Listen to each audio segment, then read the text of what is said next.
tọ́. Some couple of weeks ago, Fún bí ọ̀sán bíi mélòó díẹ̀ sẹ́yìn. specifically on August 29th, Pàápàá jùlọ ní ogúnjọ́ we oṣù started kẹjọ. looking at a topic, a central topic, A bẹ̀rẹ̀ sí ní wo àkòrí tó gbòòrò kan titled Leadership 101 tí a pè ní ẹ̀kọ́ ìbẹ̀rẹ̀ or nípa Leadership ìdarí. 101. Ẹ̀kọ́ ìbẹ̀rẹ̀ nípa ìdarí. David ascension to the position of leadership. Gẹ́gẹ́ bí Dávìdì bí ó ṣe gòkè sí ipò adarí. And as I was starting and talking, Bí wọ́n ṣe ń dúró bí wọ́n ṣe ń sọ̀rọ̀ lórí ẹ̀. the Popolas just came in. Àwọn ìdílé Pópóọlá. I know Reverend just prayed for them not quite long. Kò pẹ́ tí àlùfáà wa gbàdúrà fún wọn. Kò pẹ́ tí àlùfáà wa tán gbàdúrà fún wọn. We thank God for the journey mercy A dúpẹ́ fún àánú ìrìn àjò that He has granted unto them. tí Olúwa ti fi fún wọn. It's an answer prayer already. Ó jẹ́ ìdáhùn àdúrà. So ní we àdúrà. get to talk to them after the service. Sì bá parí. Leadership 101. Ẹ̀kọ́ ìbẹ̀rẹ̀. David's ascension to the position of leadership. Gẹ́gẹ́ bí Dávìdì bí ó ṣe gòkè. And we started by saying ipò this is adarí. very much important and needed for every one of us. Sọ pé lè ṣe pàtàkì fún To the gbogbo wa. youth, to the young adults, Fún ọ̀dọ́ and lágbá. for those in position of leadership already. Àti fún àwọn tó tiẹ̀ ti wà ní ipò adarí kan tàbí Whether òmíràn. we like it or not, Bóyá fẹ́ àbí akọ̀. David's case, David's life is a lesson, is a prototype, something we can learn from on how to be a good leader, especially a godly one. Dávìdì ó jẹ́ nǹkan tí a lè wo àwòkọ́ṣe rẹ̀ láti lè kọ́ bí a ṣe ń di adarí tí ó dára. I will just quickly give a recap. Màá kàn sọ̀rọ̀ díẹ̀ lórí nǹkan tí a ti sọ lórí It's ẹ̀sìn my lọ́sẹ̀ yìí. intention tonight not to stay to be long. Mi ò fẹ́ pẹ́ ní ìrọ̀lẹ́ yìí. So I will give a recap. Màá kàn sọ̀rọ̀ díẹ̀ lórí nǹkan tí a ti I sọ̀rọ̀ can tẹ́lẹ̀. see many of us are tired Mo rí bí ó ti rí ọ̀pọ̀lọpọ̀ wa due to the traveling yesterday. nítorí ìrìn àjò ti àná. And some that didn't travel, I can see them excited. Àwọn tí ò rìn àjò But lánàá for, mo rí pé ara wọn ti when I ẹ̀kọ́ look at the faces of those that travel, I see Ṣùgbọ́n tí n bá wojú àwọn tó rìn àjò ní ìrọ̀lẹ́ àná. that we are stretched. Mo rí pé ó ti rẹra So lọ́pọ̀lọpọ̀. I'm not going to take much time. A ò ní gbára wa lákòókò. The first point that we found, that we looked at Ohun kan tí a kọ́ sọ nípa about rẹ̀ ni pé- leadership nípa ìdarí. was that leadership is about service. Wípé ìdarí ó wà nípa pé à ń sìn. Looking at 1 Samuel chapter 16, Nígbà tí a wo Sámúẹ́lì kìíní orí from kẹrìndínlógún 1 to 16, that's where we read. láti ẹsẹ̀ kìíní di ẹsẹ̀ kẹrìndínlógún. And I'm doing this recap because we had two What's it? Sundays ago, Mo sì ní kí n sọ̀rọ̀ díẹ̀ lórí nǹkan tá a sọ̀rọ̀ lẹ́yìn torí pé a ti dá dúró fún bí ọ̀sẹ̀ méjì. due to the graduation program, we had no evening service. Nítorí ètò tí a ṣe fún àwọn àlùfáà tó ṣe ìkẹ́kọ̀ọ́ jáde a ò ṣe ìsìn ìrọ̀lẹ́ lọ́jọ́ náà. And last Sunday, Àti ní ọ̀sẹ̀ tí ó kọjá. due to the youth conference, we had no evening service. Nítorí ètò tí àwọn ọ̀dọ́ a ò sọ̀rọ̀ lórí ẹ̀kọ́ So yìí. this is a recap just to refresh our memory. Mo kàn ní kí n sọ̀rọ̀ díẹ̀ lórí nǹkan tá a ti sọ So we láti said rán wa létí. leadership is about service. Ó pé ìdarí ó wà We nípa found bí out that sìn. David served. A rí pé Dáfídì yóò sìn. David served. Dáfídì sìn. He served faithfully. Ó sìn nínú òtítọ́. He served friendlily. Ó sìn tọ̀yàyà. He served forbearingly. Ó tún ó sìn pẹ̀lú ìfaradà. Ó tún serve Ó pẹ̀lú sìn pẹ̀lú ìfaradà. ìyẹn náà dùn. Ó serve pẹ̀lú ìfaradà is good. And number one, that's Roman figure 1. Roman figure 2. Leadership is about sanctifying. Ìdarí ó wà ní pé nípa bí à ń jara ẹni sọ́tọ̀. Yà nǹkan sọ́tọ̀. A ya nǹkan sọ́tọ̀. We can find out that things that David sanctified. A rí àwọn nǹkan tí Dáfídì tí ó yà sọ́tọ̀. He honored his leadership. Ó His leaders. bu ọlá fún àwọn adarí rẹ̀. His leaders are set apart and special. Àwọn adarí rẹ̀ ó ti yà wọ́n sọ́tọ̀ ó rí pé wọ́n yàtọ̀. And who are his leaders? Àwọn wo sì ni adarí Or rẹ̀? who were his leaders? Wo ni adarí rẹ̀? His parents. Àwọn òbí rẹ̀. His presidents. Ààrẹ rẹ̀ nígbà náà. That was King Saul. Òun náà ni ọba Sọ́ọ̀lù. He respected them. Ó bu ọlá fún I wọn. said this during that those that will be good leaders Mo sọ lẹ́bí àwọn tí ó bá jẹ́ adarí tí ó dára. will be leaders that respect other leaders. Ó jẹ́ adarí tó bu ọlá fún àwọn adarí If mìíràn. you don't respect leaders, Tó o bá bu ọlá fún you adarí, will never be a good leader. o ò lè di adarí tí ó dára. That's the criteria for leadership. Àmúyẹ fún adarí tí ó dára lélẹ́yìí. So leadership, David honored his parents. Dáfídì ó bu ọlá fún àwọn òbí rẹ̀. He honored his president. Ó bu ọlá fún ààrẹ rẹ̀. Even unfortunately, that president didn't deserve that honor at Ó that tiẹ̀ time. tún wá ṣe láàrin pé ààrẹ gan kò yẹ ní ẹni tí à ń bu ọlá Because the fún. president was running after his life. Torí pé ẹni tí à ń sọ yìí ó ń lépa ẹ̀mí He rẹ̀ was nígbà trying náà. to kill him. Ó fẹ́ pa á. But David looked around Ṣùgbọ́n Dáfídì ó wò. and said, I will never do anything Ó ní against him. òun ò ní ṣe é níbi I will kankan. respect him. Òun ó bu ọlá fún un. No wonder nobody was running after his own life too. Torí àṣírí pé àrí pé ẹnìkankan náà kò lépa ẹ̀mí tiẹ̀. Justifiably. ní ọ̀nà tí ó tọ́. except when God allowed it. Tí ó ṣe nígbà tí Ọlọ́run gbà láyè. In the case of Ascension. Nígbà tí à ń sọ̀rọ̀ nípa ti aṣọ. But justifiably, Ṣùgbọ́n ní ọ̀nà tí ó tọ́ o. nothing Kò sí. was that. Kò sí So ẹ̀. we looked at that. Then third one, leadership is about providing solution. Pé adarí ó tún wà pé à ń wá ojútùú. Ojútùú sọ̀rọ̀. À ń wá ojútùú sí I ìṣòro. said a leader that will provide solution must be bold. Ẹni adarí tí ó wá ojútùú sí ìṣòro gbọ́dọ̀ jẹ́ tí ó ní ìgboyà. If you are going to be a leader that will provide solution, that will bring out solutions, Tó bá jẹ́ adarí tí ó mú ojútùú wá sí ìṣòro. must be bold. O ní láti ní ìgboyà. Whether as a husband Gẹ́gẹ́ bá bí ọkọ ní o. or as a leader in one Tàbí capacity, bí adarí ní ipò kan tàbí as a òmíràn. principal, as a teacher, Gẹ́gẹ́ bí ẹni tó ń darí ilé as a ìwé tàbí lecturer, gẹ́gẹ́ bí akẹ́kọ̀ọ́ olùkọ́ni. as a leader for the chicken. Gẹ́gẹ́ bí ẹni tó ń tọ́jú àwọn ohun ọ̀sìn. Táwọn chicken bá bẹ̀rù ẹ̀yin náà gbọ́dọ̀ bẹ̀rù. Sorry, I want us to, I can see our faces, so I needed to put more, a little ajasa. A leader will not only be bold, must not only be bold. Adarí ò gbọ́dọ̀ jẹ́ ẹnìkan tó ní ìgboyà A nìkan o. leader that will provide solution must have a firm belief too Adarí sọ pé ìgbà wá ojútùú sí ìṣòro gbọ́dọ̀ jẹ́ ẹni tí ó ní ìgbàgbọ́ tí ó jinlẹ̀ in his ability nínú nǹkan tí ó fi lè ṣe. that I know I can do this. Ó pé mo mọ̀ pé mo lè ṣe eléyìí. And you know, we are not like touching the Bible verses. Ẹ So, mọ̀ pé àmọ́ àti ìmọ̀ wọnú Bíbélì. no, then, now, we Nígbà- did that in Wọ́n á ti the, wo when eléyìí we tẹ́lẹ̀ started. sẹ́yìn nígbà tí a And are you assimilating? Is it Ṣé refreshing? you? ṣé àrántí ìta ti So sọ we are tẹ́lẹ̀? not we are not touching the Bible passages because of our time. I want to finish that of today. A fẹ́ parí Just lónìí. giving you a refresher to refresh your memory Mo kàn about rán that. wa létí ní ká lè rántí nǹkan tí a ti kọ́ sẹ́yìn. So must have a leader that will provide solution must have a firm belief in his own ability and in God. Ẹni tí ó adarí tí ó wà ojútùú sí ìṣòro gbọ́dọ̀ jẹ́ ẹni tí ó ní ìgbàgbọ́ nínú ara rẹ̀ àti nínú Ọlọ́run. So a leader that will provide solution must be able to bear the followers' burden also. Adarí tí ó tún wá ojútùú sí ìṣòro àwọn èèyàn ó gbọ́dọ̀ lè mọ ìṣòro tí Not àwọn only ọmọ does rẹ̀ he là bear the kọjá. burden and does he have the belief in his ability and God, but must be able to bear other people's burden. Wọ́n ṣe pé ó ní ìgbàgbọ́ nínú ara àti nínú Ọlọ́run nìkan ṣùgbọ́n ó gbọ́dọ̀ tún lè ru ẹrù And àwọn on adarí this, rẹ̀. I did talk a bit Mo sì sọ̀rọ̀ lórí eléyìí díẹ̀. that's what is lacking in our country. Wípé ìṣòro tí a ní lórílẹ̀‐èdè wa lónìí lélẹ́yìí. Leaders don't want to bear burdens. Àwọn adarí wọn ò fẹ́ ru àwọn ọmọlẹ́yìn wọn. Burden, Wọn ò fẹ́ ru àjàgà àwọn ọmọlẹ́yìn they wọn. don't want to bear burdens. Wọn ò fẹ́ ru àjàgà àwọn They, ọmọlẹ́yìn wọn. and in some cases, we are not careful as parents, we do that too. Tá a bá sì ṣọ́ra gẹ́gẹ́ bí òbí àwa náà yóò mọ̀ ṣe bẹ́ẹ̀. Whenever we are going through tough time, Tá a bá ń la àwọn àkókò ìnira kọjá. when our children come around to tell us, Daddy, mo owó. Bàbá ń ronú ọmọ ń roka, kò ní ronú. O mọ jẹ́ èyàn ló ń bá wá ń sẹ̀. And as leader, where else should they go? Gẹ́gẹ́ bí adarí wá lọ kí àwọn ọmọ yóò lọ. You shout on them, Èyí pariwo mọ́ wọn. you ask them, ṣe ẹ lójú. Ìwọ náà ti dàgbà tó, ṣó ò ríran, ò rí tó wà lẹ̀. To understand what is going on. Tí wọ́n bá ríran ibo ni kí wọ́n lọ sà. If they understand, where should they go? Ibo ni wọ́n lọ? Ọ̀dọ̀ bàbá náà ni àbọ̀dọ̀ ìyá Go wọn. to the father.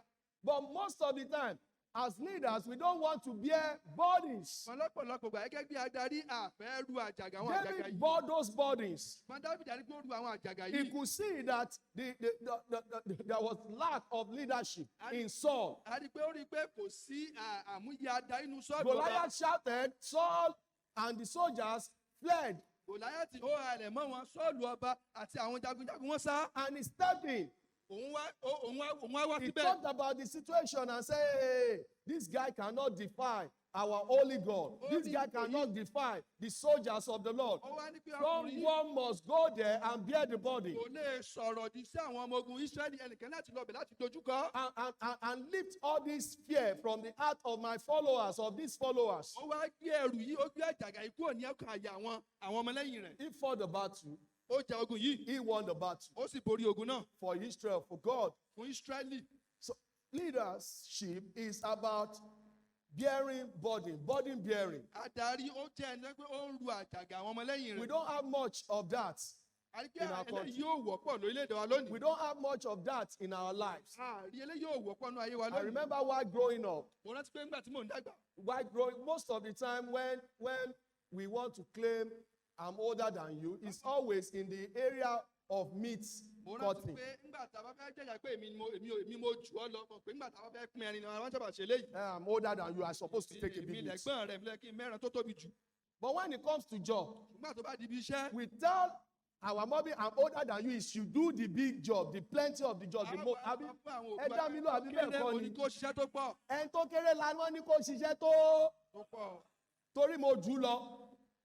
Ìgbà tẹ́ran bá dé, èmi mo fẹ́ jẹran tó tóbi. Ṣé leadership nu? Ṣé ẹ̀ mọ̀ pé tó bá ṣe, òun ló yẹ kó ní, mò ń help ẹ pẹ̀lú iṣẹ́, mò ń ṣe lè, mò ń ṣe tọ̀tún. So, you know, in every area ni mo fi ń lead, mo fi jù ẹ lọ. Ó yẹ kí n wá nígbà tó kó oúnjẹ ẹsẹ̀, ó yẹ kí n fìyẹn náà.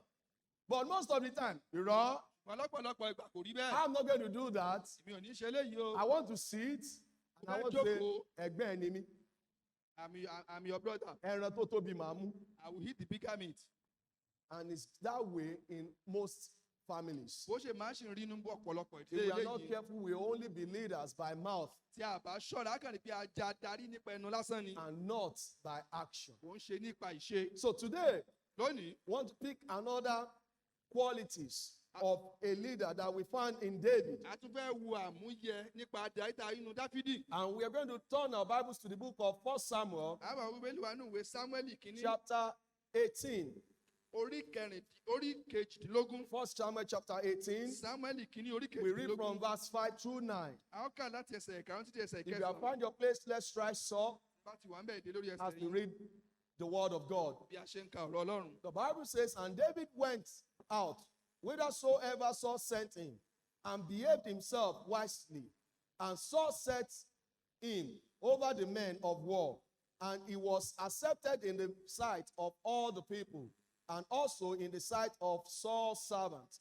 And it came to pass, as they came, when David was returned from the slaughter of the Philistine, that the women came out of all cities of Israel, singing and dancing to meet King Saul, with tabrets, with joy, and with instruments of music. And the women answered one another as they played, and said, Saul hath slain his thousands, and David his 10,000s. And Saul was very wroth, and the saying displeased him. And he said, they have ascribed unto David 10,000, and to me they have ascribed but thousands. And what can he have more but the kingdom? And Saul eyed David from that day and forward. Father, Lord, we pray that you bless our hearts. Help us as we learn all this, that we'll be able to look into the dialogue of David and have that quality in our lives. Lord, you place all these things in your word so that we can emulate, so that we can have someone to look up to, so that we can follow one example of the biblical character, especially where they do the right thing. Help us, Lord Jesus, to have that desire to please you. Let your word change our lives. For in Jesus' name we pray. Amen. So let's be seated. The fourth one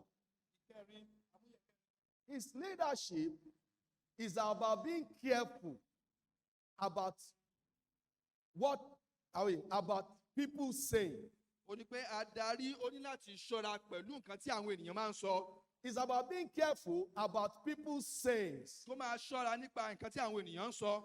Oh, every leader needs to watch out for that. gbogbo adarí ló yẹ kí ó máa wòye fún eléyìí. There's something that whether you're a leader or you are aspiring leader, bóyá o jẹ́ adarí tàbí kò ń gbèrò láti di adarí. must be careful about what people say. o ní láti ṣọ́ra nípa nǹkan tí àwọn ènìyàn What ń are sọ. they saying? kí ni àwọn ènìyàn ń sọ. What are they kí speaking? ni wọ́n ń sọ jáde lẹ́nu. Especially about you pàápàá jùlọ nípa or rẹ to you. tàbí sí ọ. What is it that is being said about you? kí ni nǹkan tí à ń sọ nípa What rẹ is it gangan. that are they saying about kí you? ni nǹkan tí wọ́n ń sọ nípa What rẹ. does it really mean? kí ló túmọ̀ sí. What's the purpose of kí ni it? ìdí tí wọ́n fi ń You sọ. must be able, I feel like every leader must be able to have a discerning spirit, wọ́n ní gbogbo adarí wọ́n ní gbogbo ní ìmòye. whereby he can discern dágbé wọ́n lè mọ ìtumọ̀. what is right to respond to, nǹkan tó yẹ kí wọ́n lè fèsì and sí. what is wrong not to respond àti to. nǹkan tí ò yẹ kí wọ́n fèsì sí. We must be able to be careful about people saying. ó yẹ kí a ṣọ́ra nípa nǹkan tí àwọn ènìyàn What sọ. are they saying? kí ni wọ́n ń sọ. How can I respond? báwo ló ṣe kí n fèsì. What should be my kí reaction? ló yẹ kí ìwà What mi lè kí ó decision jẹ́. should I make on that ìpinnu we wo lẹ said? kí n ṣe lórí nǹkan tí wọ́n sọ yìí.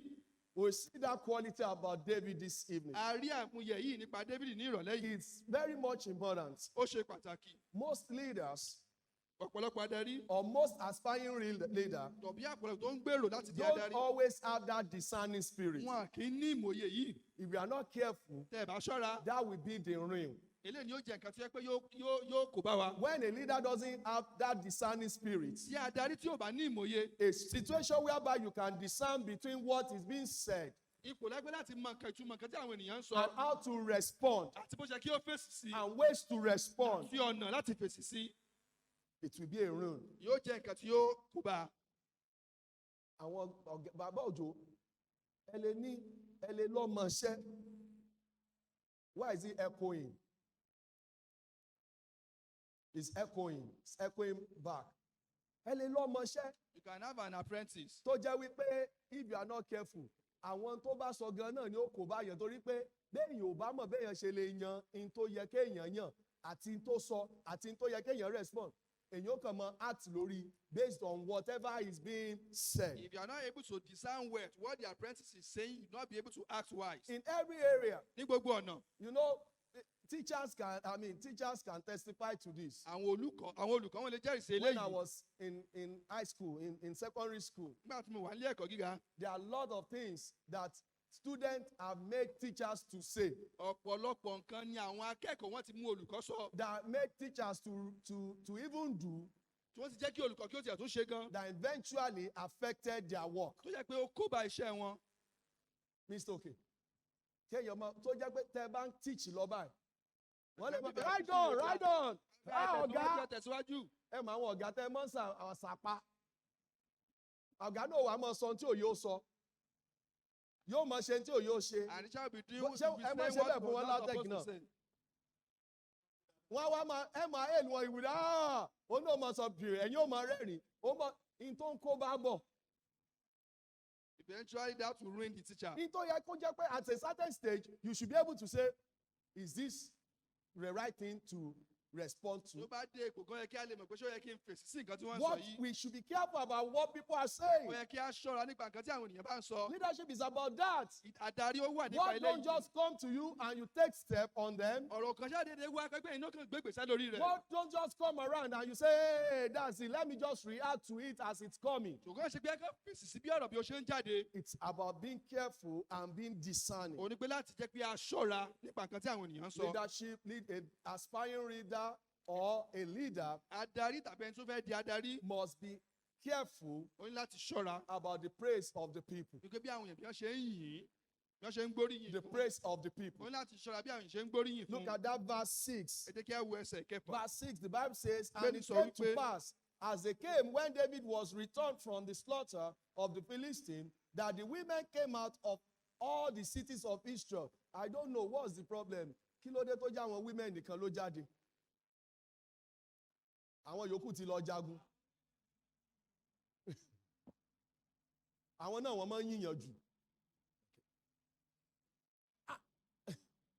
And they came out singing and dancing to meet King Saul with timbrel, with joy, and with instrument of music. And the women answered one another as they played and said, Saul had slain his thousands, and David is 10. ẹgbẹgbàrún. Ṣé tí wọ́n sọ ṣóòótọ́ ni? Òótọ́ ni tí wọ́n sọ.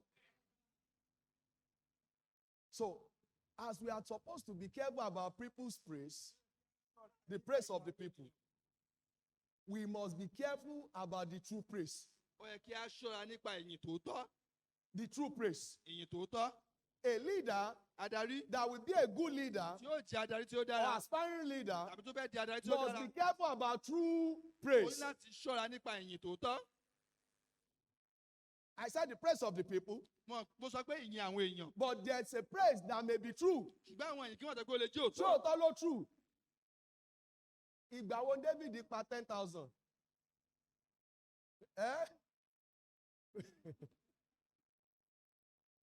Ó wọ́ ti 10,000, but ṣé 10,000 ló pa? Ṣé mọ̀ gbáwọn èèyàn lè tìyàn pa? People But can actually that's praise any, it to your which ruin. I agree, that Goliath was more than 10,000. Torí tó ti sọ fún ọ nìyẹn. Oh, Goliath told them, Gòláyátì sọ fún wọn, if you kill me, tẹ́ ẹ bá pa mí, we become your servant. á di ẹrú yín. If I kill anybody that comes around Ṣùgbọ́n tẹ́ ẹ from bá you, pa ẹni aṣojú yín, you all become our servant. ẹ̀yin náà di ẹrú wa. Maybe, I believe the Philistines are more than 10,000. Mo lérò pé àwọn Philistine wọ́n ju ẹgbẹ̀rún mẹ́wàá lọ. Am I right? Ṣé òótọ́ ni? But let's say that was a true praise. Ṣùgbọ́n ká wá rí pé òótọ́ ìyìn òótọ́ leléyìí. We are still supposed to be careful of true praise. Ó sì kí a ṣọ́ra nípa ìyìn tòótọ́. David could have gotten to that stage and react and say, David ti dé ipò yìí wá ní pé yes. that's well, thank you. Ẹ̀yin. Ọwọ́ méjì fẹ́ ni. Ṣé ẹ mọ̀ pé báwo làwọn politicians ṣe máa ń ṣe? I guess that's what people do to the politicians. Mo lérò pé nǹkan tí a máa ń ṣe fún àwọn olóṣèlú eléyìí. They ascribe true praise to them. Wọ́n in á some fi cases. ìyìn òótọ́ à ń yìn wọ́n ní tòótọ́ nínú And òótọ́. people let it, they allow it to enter into their brain. Àwọn náà wá jẹ́ kí ó wọ orí wọn. That eventually they misbehave. Tàbí àwọn náà fi ń ṣìwàwù. When you are even being praised for godly thing, why don't you return the glory back to God? Tí a bá ń yàn pẹ̀lú nǹkan tí ó tọ́ gan kílẹ̀ tó fi gbogbo ògo fún Ọlọ́run. Every leader that will ever be the right leader Gbogbo adarí tí ó bá jẹ́ adarí tí ó tọ́. must be able to be careful of the praise of the people. Wọ́n ní láti ṣọ́ra nípa ìyìn àwọn èèyàn. The true praise. Ìyìn tòótọ́. Over praise wa for truth, ṣé àwa la ṣe ni? Ta ló jẹ́ ó ṣe é ṣe? Who made it Why possible? not? It's Thank God. Olúwaṣọ. You know, I noticed this about David here. Mo that rí David- eléyìí nípa you know, Dáfídì. David didn't react. Dáfídì ò fèsì. Look around here. Ẹ jẹ́ kí a wò. Look, David didn't react. Dáfídì ò fèsì. In verse 6, 7, 8, Ní David ẹsẹ̀ didn't ìkẹta react. keje ìkẹjọ Dáfídì ò sọ̀rọ̀. That wasn't David's intention. Eléyìí ò ń ṣe nǹkan tí Dáfídì ní lọ́kàn. His purpose was not from the beginning to get praise. Èrò rẹ̀ láti ìbẹ̀rẹ̀ pé kò ń ṣe pé kí àwọn èèyàn kí ó lè yìn. His purpose from the beginning Èrò ẹ̀ was láti for the ìbẹ̀rẹ̀ ni Lord pé- to be praised. Ó ní pé kí a lè gbógo fún Ọlọ́run. That when he slew Goliath, Gbàgbé tí ó bá pa Gòláyátì. the Philistine can know there's a God in Kí Israel. àwọn Fílísítì ó lè mọ̀ pé Ọlọ́run kan ń bẹ ní That you Ísírẹ́lì. cannot defy the army of the living Bíbélì God. ẹ̀ lè sọ̀rọ̀ òdì sí ọmọ ogun We àwọn have said this Ísírẹ́lì. before. Àti rí eléyìí That tẹ́lẹ̀. was what David was all about. Gbogbo nǹkan tí ó wà lọ́kàn Dáfídì lélẹ́yìí. When you are praised Nígbà tí a bá yìn ọ́ for the right thing, fún nǹkan tí ó tọ́. don't let that get into your Má jẹ́ head. kí eléyìí ó wọ orí rẹ o. Be careful of people's praise. Ṣọ́ra fún ìyìn àwọn Be ènìyàn. careful of true praise. Ṣọ́ra fún ìyìn tòótọ́. Because true praise is common. Torí pé ìyìn tòótọ́ lóòótọ́ wọ́pọ̀. Torí èèyàn ò bá tẹ̀ bá ṣọ́ra orí èèyàn ó wù ju iṣẹ́ ẹ̀rọ èèyàn lọ. Tó bá ń yìnyàn fún un téèyàn ṣe lóòótọ́. If you are praised Kò for what sẹ́ni you tó lè actually ṣe o. there is actually nobody that can do it. Ẹ̀yin ló lè ṣe. I'm Ẹ̀yin the lẹ lè only one ṣe. that can do it. Tí ò bá sẹ́yìn kò sẹ́ni tó lè ṣe o. Lẹ́yìn náà ò bá jẹ́ tó a bá wo Mr. Governor Mr. Ṣọ́balájẹ́ nìyẹn wọn Governor Bible Institute. Governor tí ò wà recognize. Tábà àti ìfìyín náà àti gazette ẹ̀ is non-official non-official. Ẹ̀yin recognize wọn. Ẹ ti rogo no problem tá a bá parí sí. Ẹ máa gbọ́. Náà ni Mr. Governor náà ò bá bẹ̀rẹ̀. Àwa kọ́ la kọ́ ọ̀nà yẹn fún yín. Ẹ tí gbọ́ gómìnà kan tó sọ báyẹn rí. Ẹ̀yin ẹ máa sọ pé ẹ̀yin lẹ ṣe. Ilé tó wà ní ìta abẹ́yẹ tí ọ̀nà tó gba wájú tayín kọjá. Òjò tó ń rọ̀. Oòrùn tó ń rọ̀. No. Báwo sọ bẹ́ẹ̀? Ló bá gbọ́ ẹ̀yin lẹ ṣe yìí. No, ṣé ẹ mọ̀ páwọn orin yẹn wọ́n ti ń kọ fáwọn politician wa? Those are the songs we are singing for our politicians. And no wonder they are misbehaving. Torí ẹ̀gẹ́ wọ́n ṣe ń ṣìwàwù. Because God will make sure that they misbehave. Torí pé Ọlọ́run kò jẹ́ wọ́n ṣìwàwù. That they are not kí lẹ̀ ń ṣe kí ló tí ì ṣe. What have you actually done? Be careful of true praise. Ẹ ṣọ́ra fún ìyìn tó tọ́. And sometimes in the house, Lọ́pọ̀lọpọ̀ ìgbà nínú ilé wa gan. idol ló ti máa ń bẹ̀rẹ̀. Láti ọ̀dọ́mọdé ló ti ń bẹ̀rẹ̀. Tí wọ́n bá ti yan ẹlòmíì jù gan, yóò bá misbehave. Ní àtọmọ kékeré tẹ́bà àbí bẹ́ẹ̀ kọ́ ni. Wọ́n bá ti lórí owó bá di double. Àwa wú. So if you are not careful, you start to misbehave. Be careful of true praise. The praise of the people, true praise. Tọ́. Aspiring leader must always be careful. Ẹni tó fẹ́ di Look adarí at, tó look dára at láti verse ṣọ́ra. 14. Verse Ẹni ká wo 14. ẹsẹ̀ ìkẹrìnlá. The Bible says, instead for David to say, àwa la ṣe, Dípò gidi. David, the Bible says, and David behaved himself in all, and the Lord was with him. Look at verse 15. Ẹ wo ẹsẹ̀ kẹẹ̀dógún. Whereof, when Saul saw that what? Very wisely, he was what? Ó bẹ̀rù rẹ̀. Afraid of him. Bẹ̀rù. But unfortunately, some of us will behave unwisely. Ọ̀pọ̀lọpọ̀ wa á hùwà So tí ò it will lọ́gbọ́n. be easy for our enemy to catch up with us. Ó wà á rọrùn fún àwọn ọ̀tá wa láti mú wa. True, a leader must be careful about people's saying. Adarí láti ṣọ́ra nípa nǹkan tí àwọn ènìyàn ń sọ. The true one. Ìtọ́jú òótọ́. And the second one, Ìkejì. you must be careful not only about the true saying, Àyìn láti ṣọ́ra nípa ti ètí wọn tó òótọ́. but nìkan. also about the tainted saying. Àti láti ṣọ́ra nípa ètí Tainted òjò òótọ́. praise. Ètí òjò The òótọ́. true praise Ìyìn tó tọ́. and the tainted praise. Àti ìyìn tó lábàwọ́n tí irọ́ ń bẹ ń bẹ.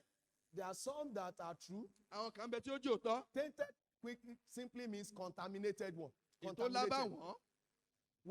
When praise is mixed with exaggeration. Nígbà tó yẹ pé ìyìn bá wà fún ọ̀rọ̀ tó yẹ pé ó asọ́dùn.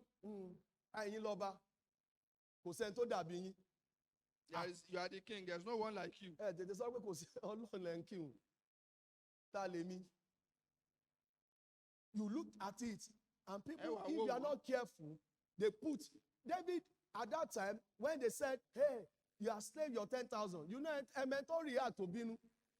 That was Saul. I guess Saul would have been so excited because he wanted the praise of the people. If Saul was, first slave is 10,000. Saul would have been, that's what I wanted. That's what I wanted. No problem. But ṣé òótọ́ ni ṣé Sọ́ọ̀lù tó ń sá? Tó ń sá, olówó wá sọ, sínú ẹ̀ tún yẹ kó dùn. Kó o tiẹ̀ rẹ́ pé ṣe bọ́ ọmọ mi náà sì ni wọ́n ló pa. But some people are that way. Báwọn mìíràn ṣe rí leléyìí. Be careful of true praise. Be careful of tainted. Ẹ tún ṣọ́ra fún ìyìn tó lábàwọ́n. An example of tainted praise that I found is in Acts chapter 12. Àpẹẹrẹ ilé ìlànà ìrìnsẹ̀ àwọn àpọ́sítélì orí kejìlá. When you look at verse 21 to 23 about Nígbà tí a Aaron, bá wo ẹsẹ̀ ìkọkànlélógún nípa he Hẹ́rọ́dù. was praised beyond measure. A yìn kọjá nǹkan tí ó jẹ́ lọ. 21 Ṣé àwọn àpọ́sítélì to ìkọkànlélógún. 23.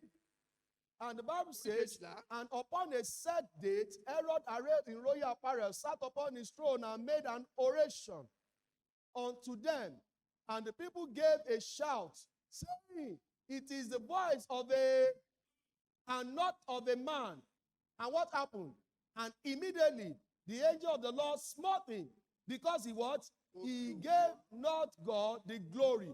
And he was eaten of worms and gave up the ghost.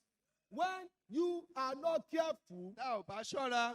if your aim is to want people to praise Tó you, bá yẹ nǹkan tí à ń fẹ́ ní ìyìn àwọn I'm ènìyàn. doing what I'm doing because I want praise of Mo ń ṣe nǹkan tí people, mo ń ṣe tó kí àwọn èèyàn kó lè yìn mí. you will get tainted praise. A rí i pé a ní ìyìn tó And you lábàwọ́n. will not know where you are taking God's glory. A sì nígbà tá à ń gba ògo tí ó jẹ́ ti And Ọlọ́run. eventually it will be easy for worms to eat you up. Yóò sì jẹ́ nǹkan tí ó rọrùn fún ìdí láti jẹ wá. Because the praise that's supposed to have been given to God will be taken by you. Orí ògo tó yẹ kó jẹ́ ti Ọlọ́run And ni the wò ó Bible gbà. says, my glory will I give to no Bíbélì one. sọ pé ògo mi lèmi ò ní bẹ́ẹ̀ nikẹ́ni pín.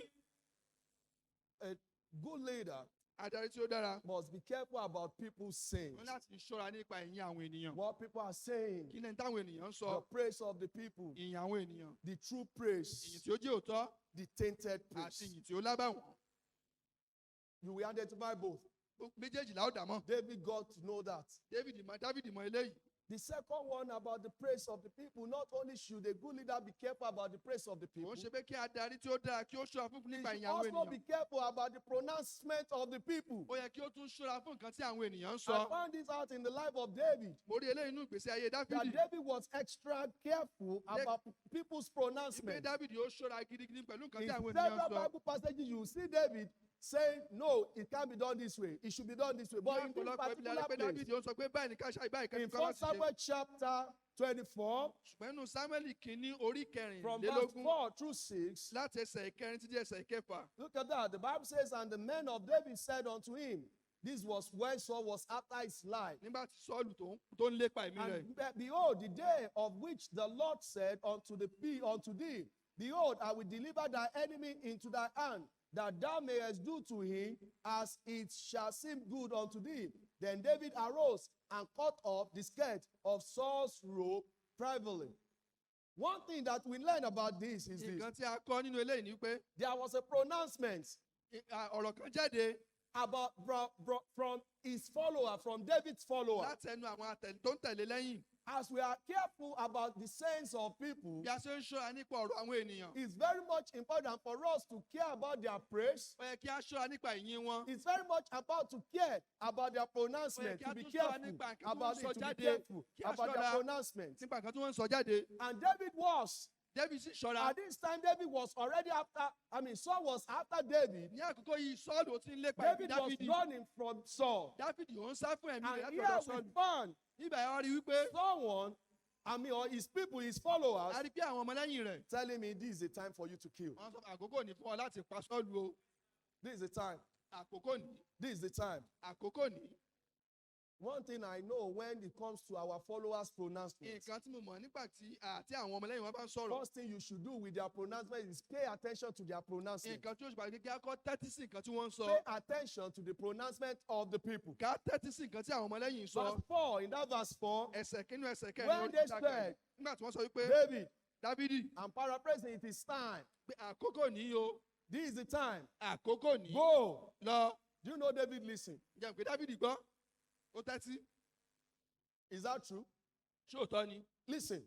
Ó tẹ́tí. It's like David moving from where he was Dáfídì ó kúrò níbi tó wà. to the location Lọ síbi tí where Saul was. ibi tí Sọ́ọ̀lù wà. He listened to them. Ó tẹ́tí sí wọn. David was not someone that was like, oh no, it's whatever I love to do that I will do. Dáfídì ò ń ṣe adájọ́ pé nǹkan tí wọ́n fẹ́ ṣe ni He màá ṣe paid o. attention to their Ó pronouncement. tẹ́tí sí nǹkan tí wọ́n sọ. He listened. Ó tẹ́tí sí wọn. But one thing is this, Ṣùgbọ́n nǹkan lélẹ́yìí o. what they pronounced, Nǹkan tí wọ́n sọ. was it really the right thing to do? Ṣó jẹ́ nǹkan tí ó tọ́ láti ṣe? Was it really what God wanted him to do? Ó jẹ́ nǹkan tí Ọlọ́run fẹ́ kí ó ṣe. You know one thing Ǹjẹ́ mọ̀ kan that affects leaders, tí ó máa ń kó bá adarí if we are not careful, tẹ ò bá ṣọ́ra. is when our people push us beyond boundaries. Òun ni pé ńgbà tí àwọn ọmọlẹ́yìn wa tán bá tì wá tó dàgbọ́ fẹ́ tì wá pa. And not that they meant it, Ó ń ṣe pé wọ́n fẹ́ mọ̀ọ́mọ̀ tì wá pa o. but they just said, maybe this is the right time. Bẹ́ẹ̀ wọ́n sọ pé àbọ̀yá àkókò lè tó Why tọ́ don't you lélẹ́yìí. do that? I believe that. Kí ló dé tó ṣe Go ṣe eléyìí? ahead. Mo gbàgbọ́ nínú eléyìí tẹ̀síwájú. Do you know at that time the reason why you are leaders is to be able to make the right decision? Ṣé mọ̀ títọ́ pé ìtẹ́fi jẹ́ adarí olùgbé láti ṣe ìpinnu tí ó tọ́? It's not about you say, tó bá jẹ́ wípé wọ́n sọ ó ṣe náà ni, bóyá wọ́n gan ni ò bá wá mọ lead náà. You are not getting it. It's about paying attention, Ó ní pé listen. ó tẹ́tí sí wọn. Be someone that can listen, Ẹni tí ó lè tẹ́tí, that is willing to listen. tí ó ní sùúrù láti tẹ́tí sí nǹkan tí wọ́n ń If sọ. you are in an office, if you are as a teacher, if you are wherever you are, Bóyá o wà ní listen ipò to the kan. followers. Gbọ́ nǹkan tí àwọn ọmọlẹ́yìn rẹ̀ ń That sọ. doesn't mean you are going to carry out whatever it is that is being said. Èyí ò túmọ̀ sí pé gbogbo nǹkan tí wọ́n bá sọ náà ló ṣe. A ní leader kan Nàìjíríà tí wọ́n ní bẹ́ẹ̀ kọ̀wé kò ní kà. Bẹ́ẹ̀ sọ kò ní gbọ́. If you say something, he's not going to listen. Kò sí ní tẹ́ ẹ ṣe àtiwé kíkọ wọn kà àti sísọ wọn gbọ́. Ṣé ẹ mọ̀ pé He will not read. leader He will yẹn not ti even ń listen.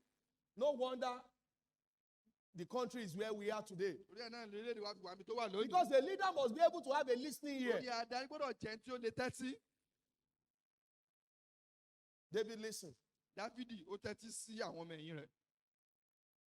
The second thing that I saw nǹkan kejì tí mo about rí their pronouncement. nípa nǹkan tí àwọn ọmọ In, ẹ̀yìn rẹ̀ in sọ. fact, let me ask you this. Was their pronouncement okay? Ṣé nǹkan tí àwọn ọmọ ẹ̀yìn ṣé nǹkan tí wọ́n sọ ṣé ó tọ̀nà? Humanly speaking is, why do you think it's okay?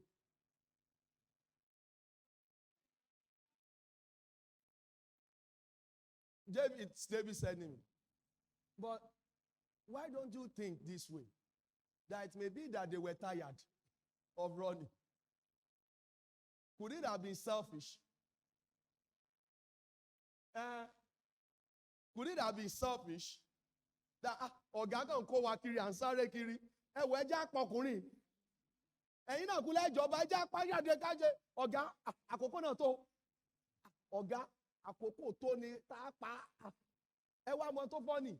They spoke in the name of the Lord. Look at that. Wọ́n sọ̀rọ̀ ní orúkọ Olúwa. And he said unto him, and in verse 4, and Yes, the I men can. of David said unto him, wọ́n ṣe bí ìgbà tó jọ́ lọ ló sọ̀rọ̀. Behold, the day of which the Lord said unto Èyí thee, ni ọjọ́ tí ọ̀nà tí Olúwa wí. behold, I will deliver thy enemy into Wo thy èmi hand, ó fi ọ̀tá rẹ lé ọ that thou lọ́wọ́. mayest do to him Ìwọ ó sì ṣe é sí gẹ́gẹ́ bí ó ti as tọ́jú it ojú rẹ. seemed good unto thee. Gẹ́gẹ́ bí ó ti tọ́ lójú rẹ. Ṣé ẹ mọ̀ pé àwọn míì ti débẹ̀ wọ́n ní ohun èèyàn ló wọn Ọlọ́run. Ọlọ́run ló ní ẹ sọ fún mi o, màá pa lónìí náà ni. Wọ́n sọ̀rọ̀ bí Ọlọ́run. When people begin to like say, this is what the Lord said, Lọ́dà bí àwọn ọmọ ẹ̀rọ sọ pé nǹkan tí Olúwa wí leléyìí. and you are a godly leader, Ìwọ sì jẹ́ adarí tí ó tọ́. you should be able to pay attention. Ó yẹ kí o lè gbọ́ dáadáa. And say, mo gbọ́, I can hear you. mo gbọ́, I hear you. ẹ jẹ́ n ronú lé lórí. Let me think about it. Mo gbọ́. Mi ní sọ pé ẹnu yín rùn torí mo mọ̀ pé dídá fún mi náà ni wọ́n ń fẹ́. Àbí bẹ́ẹ̀ kọ́ ni. Kó lè dá fún mi náà ni mo gbọ́. Torí Bíbélì ò sọ pé lẹ́yìn ìgbà yìí pé wọ́n padà lẹ́yìn ẹ̀. But they wanted a situation where, let's deal with this man and kill Ẹ him. jẹ́ kí á pa ọkùnrin lẹ́ẹ̀kan náà kó tán lẹ́bẹ̀ẹ́ sí lẹ́ẹ̀kan náà. But don't only pay attention. Pé kò ń ṣe pé ó gbọ́ nìkan. Ponder. Ṣùgbọ́n ó tún ronú lórí ẹ̀. Ponder. Ó ronú lórí ẹ̀. Don't pay attention Má gbọ́ nìkan. alone. Má gbọ́ nìkan. Ponder Ronú lé lórí. about their pronouncement. Ronú lórí nǹkan tí wọ́n sọ. David did that. Dávìdì ṣe eléyìí. David wasn't a king. Dávìdì ò kàn kí ń ṣe ọba. David wasn't a king at this time. Kò tí ì di ọba ní àkókò yìí. But these are attributes of a good leader. Ṣùgbọ́n eléyìí jẹ́ àmúyẹ adarí tó David dára. pondered. Dávìdì ó ronú. So look at verse 6. Ẹ jẹ́ kí á wo ẹsẹ̀ The kẹfà. verse 5 says, and it came to pass afterward that David had smote because he had cut off Saul's head. And he said unto his men, the Lord forbid that I should do this thing unto my master, the Lord's anointed. He set the record straight. Ó jẹ́ kí gbogbo ẹ̀ kí ó tọ̀nà. Without telling them, pé ìkà ni yín. You are not getting it. Without telling his followers and say, ìkà ni yín, he told them, listen, Ọlọ́run lẹ sọ pé ó ní kí n ṣe, but the Lord forbids that I do it that way. God will not. Ọlọ́run ò ní ṣe bẹ́ẹ̀. In other words, God will not speak to me to do it that way. Ọlọ́run ò ní sọ fún mi In bẹ́ẹ̀ other láti words, ṣe God bẹ́ẹ̀. is not the one telling you to tell me to do it that way. Wọ́n sọ pé kò ń ṣe Ọlọ́run ni ó sọ fún mi láti ṣe bẹ́ẹ̀. If it comes in Tí ó bá wá bẹ́ẹ̀ unfiltered ní ọ̀nà tí kò and you are tọ́. carrying it out the way it is, Wọ́n náà wá ń ṣe bẹ́ẹ̀ bí wọ́n ṣe you sọ. will go wrong against the Lord. A rí i pé ó ṣìnà á lòdì sí A Ọlọ́run. leader must be able to ponder, pay attention Adarí to the gbọ́dọ̀ láti pronouncement lè of the gbọ́ people nǹkan tí àwọn and sọ. ponder. Kó tún wá ronú lórí ẹ̀. If you want to say, if another word I want to use is pray, Ọ̀rọ̀ mìíràn tí màá tún lọ pé kó gbàdúrà lórí rẹ̀. you may choose to pray, Ó lè yàn láti gbàdúrà lórí ẹ̀. which is, in fact, don't choose to pray, pray. Má jẹ́ sọ pé kí o yàn kẹ́ ìwọ gbàdúrà lórí rẹ̀ ni. Ponder, spend time. Wá àkókò láti ronú lórí Is ẹ̀. it the right thing for me to do? Ṣé nǹkan tí ó tọ̀nà ní fún mi láti Don't ṣe? forget what David was about. What they were telling David to do was in just a space, short space of time. Nǹkan tí ń sọ Not fún a David day. kó kàn ṣe lẹ́sẹ̀kẹsẹ̀ lójú kan náà ni But pé a good leader must be able to make right decision even when things are not, when you have to make it in just a short period of time. adarí gbọ́dọ̀ lè ronú tó bá jẹ́ pé ó ṣe ìpinnu ní àkókò tí ó péréte In a summary, ní ìkádìí. he didn't allow himself rather to be pushed. Kò gba ara rẹ̀ láàyè láti jẹ́ pé wọ́n tì í lọ́gbọ̀ngbọ̀n. He paid attention to whatever they Ó said tẹ́tí sí nǹkan tí wọ́n sọ. and pondered. Ó ronú lórí ẹ̀. And while pondering, he was able to make the right Ìgbà tó decision. wá ń ronú lórí ẹ̀, ó wá lè ṣe ìpinnu tí ó tọ́. Let's say I'm still standing upon it. Ẹgbà mi ò mo sì dúró lórí nǹkan tí mo sọ tẹ́lẹ̀. I won't kill him. Èmi ò ní pa á. I won't kill him. Èmi ò ní pa á. I will let him be. Màá jẹ́ kí ó wà. despite the fact that they spoke to him in the name of the ó Lord. jẹ́ jẹ́ pé wọ́n bá a sọ̀rọ̀ ní orúkọ olúwa. It's something that is very much important Ó jẹ́ nǹkan tí ó ṣe pàtàkì as leaders, gẹ́gẹ́ bí adarí, as foreign leaders, gẹ́gẹ́ bí ẹni tí ó ń gbèrò láti di to adarí. be careful about people saying. Kí a ṣọ́ra nípa kàtíkà tí àwọn ènìyàn ń sọ. Watch out for the true praise. Ẹ jẹ́ kí a wòye fún Watch òyìn out tí ó tọ́. Be careful about the praise. Kí a ṣọ́ra people. nípa ìyìn àwọn ènìyàn. True, Ìyìn tí ó jó títọ́. tainted. Èyí tí ó Be lábàwọ́n. careful about the pronouncement of the people. Ṣọ́ra nípa nǹkan tí àwọn Pay ènìyàn ń sọ. attention. Tẹ́tí sí wọn. Ponder. Ronú lórí ẹ̀. And that will help you Èyí yóò wá ràn ọ́ lọ́wọ́ to make right decisions. láti lè ṣe ìpinnu tí ó tọ́. Let's bow down our heads. Jẹ́ kí a tẹríba láti gbàdúrà.